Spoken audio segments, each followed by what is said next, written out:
Okay, so then on Yom Kippur, so we have Shachris and Musaf, okay, and then we spoke about Yiska yesterday. Then you have Shachris and Musaf, and then you have Mincha, and then you go to Ne'ilah. So by Mincha we don't say Ashir of Alatzian, because we're going to say it at Ne'ilah. Why do you have to say it at Ne'ilah? Why don't we say it at Mincha, not Ne'ilah? Because you need to make a break between Mincha and Ne'ilah. Between Musaf and Mincha, there's a break because you have the Torah reading by Mincha. But in order to have a break between Mincha and Ne'ilah, so that's why we say Ashrei V'Lotzion at Ne'ilah, not at Mincha. Okay, then Mincha, okay, then we have Ne'ilah. By Ne'ilah, instead of Kosmeinu, you say Chosmeinu. Okay, that's basically, Yom Kippur.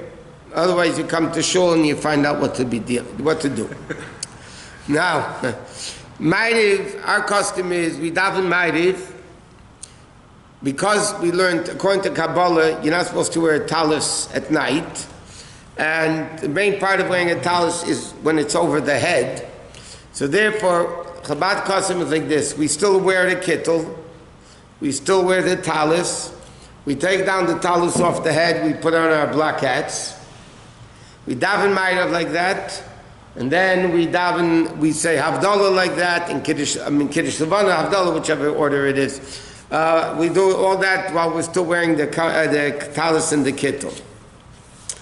Now, Motzei Yom Kippur, we do B'rei Meirei Aish. You rinse your mouth? You're supposed to rinse your mouth before Havdalah, before Kiddush Levana. That's not very practical in the shul, so then it says in halacha it doesn't matter.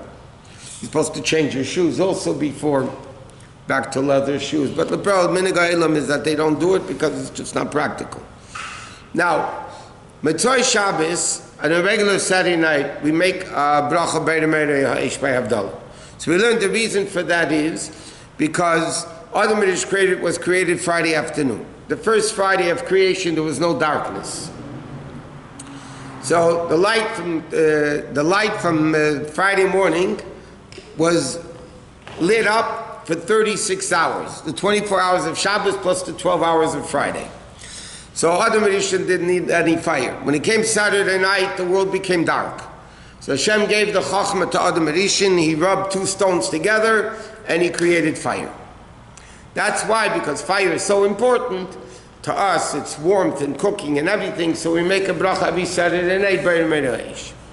Motzei Yom Kippur, we also make a bracha B'rei Meirei Ha'esh. Why do we make a B'rei Meirei Ha'esh? Because for 24 hours you weren't allowed to use fire. Yom Kippur, like Shabbos, but you can't use fire. So therefore the din is that Motzei Yom Kippur, when you make a B'rei Meirei Ha'esh, it can only be done what's called an Ner Shavas.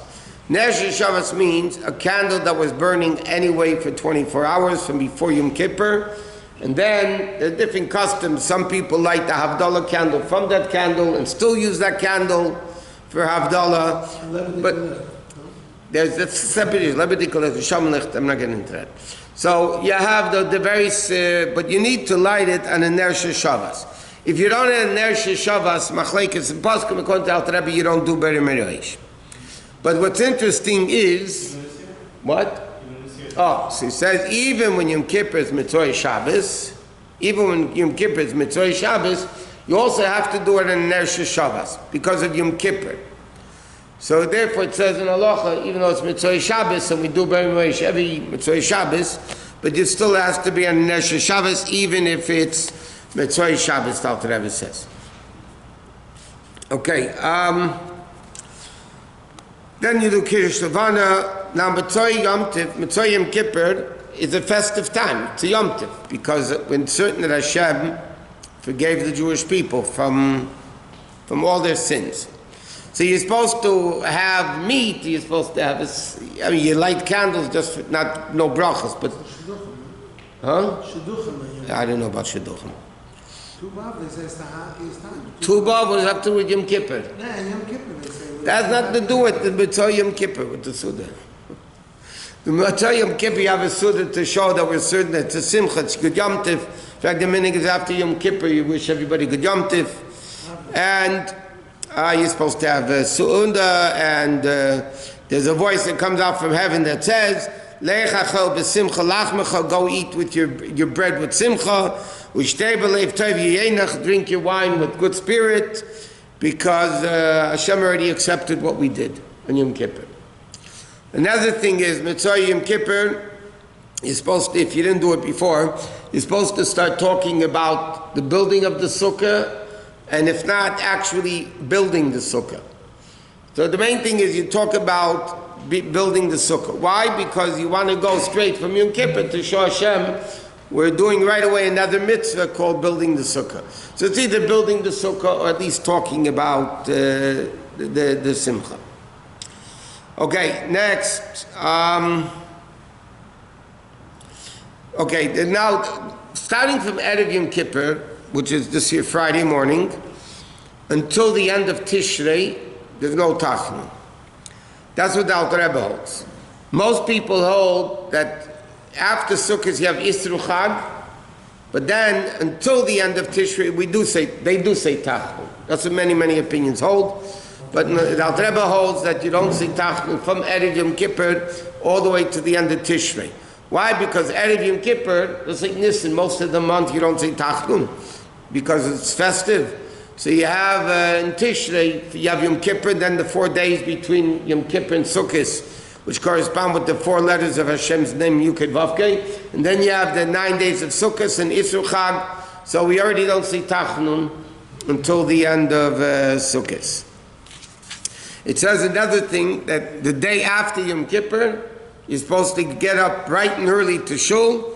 It's called Gotznomen, it's Hashem's name, because it's the name of Yud Vavkei. And you're supposed to get up early to show that we... in fact, there's an interesting medrash. The medrash says, and it says by Lulav, you should take Lulav on the first day, even though the medrash says it's really the 15th day of the month. Okay, it's the first day of Sukkot, but why does the Pasuk say, so the medrash says that the first day of Sukkot is Rishon L'Cheshbon Aveinos. Is the first day you start sinning again. Why Rosh Hashanah you don't sin? Aseres Yemei Tshuva you don't sin. Then Yom Kippur to Sukkot you have no time to sin. You have to buy lulav and esrog and you have to build a sukkah. There's partially no time to sin. When can you come? This is what the Medrash says. When can you come? When you start having time to sin? The first day of Sukkot. So there's no tachnun. There's no chosin and kala do fast grada. But, okay, that's it.